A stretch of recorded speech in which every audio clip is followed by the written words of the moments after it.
Jainism has traveled across centuries and the subcontinent, carried by communities who shaped their lives around values of truth and restraint, non-violence, cyclic time, and disciplined living. This museum builds on the rich culture and history that has emerged around Jainism over the past few millennia. In Koba, on the outskirts of Ahmedabad, this lineage has long been nurtured by the Sri Mahavir Jain Aradhana Kendra. Amid the quiet rhythms of daily ashram life, the land offered a place for Jain heritage to take root. Within the campus, the trust identified a 1-acre, tree studded site for the museum. To give spatial form to this intention, the architecture turns to the clarity and order of historic Jain temples. The mandala based geometry of Ranakpur, with its concentric layouts and column grids, guides the shaping of movement through calm and continuity.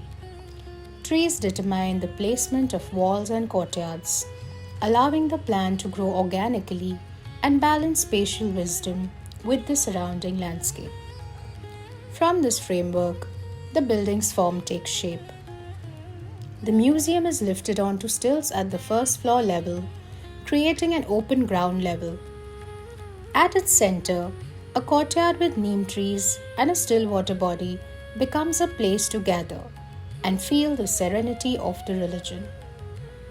The visitor's journey begins by moving slowly up a long ramp around this courtyard, starting their parikrama. Inside, the path guides visitors through a circumambulatory path of 7 galleries. The journey begins by introducing the Navpad, the 9 teachings of Jainism, where the Siddhabhumi Gallery displays the original exquisite Shatrunjaya paths from the 15th and 16th centuries.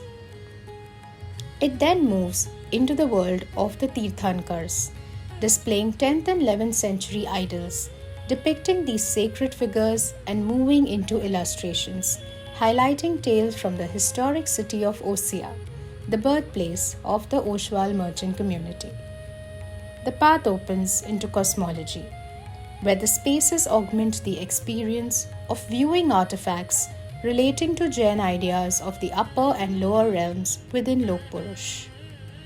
The galleries then return to the lived world, showing how Jainism spread, who its patrons were, and how its ideas shaped art, architecture, and community. Miniatures, manuscripts, and stone and bronze idols bring this history alive, including a retelling of the moment in Akbar's court when Acharya Heer Suri's words prompted the emperor to reconsider the taking of animal life. The gallery includes the real decree signed by Akbar in the 16th century. The following galleries focus on the chants, mantras, and daily practices of Jainism, where objects and tools used by ancient Jain scholars and monks reveal how these Jain values were adopted into everyday life. The last collection of artifacts belong to the other religions from the same time period, giving a complete picture of the inter-religion dialogues that are essential to Jain history. The journey concludes in an immersive audiovisual space that brings Jainism into the present. A central mandate of the museum is long-term conservation. Climate-controlled storage, conservation laboratories, and secure display systems ensure that artifacts are preserved to international standards, supporting research, documentation, and the continuity of vital knowledge systems.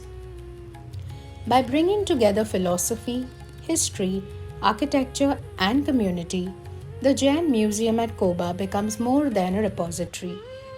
It creates an environment where centuries of thought are experienced through space, light, and silence, an institution rooted in heritage, shaped by place, and open to all who seek understanding.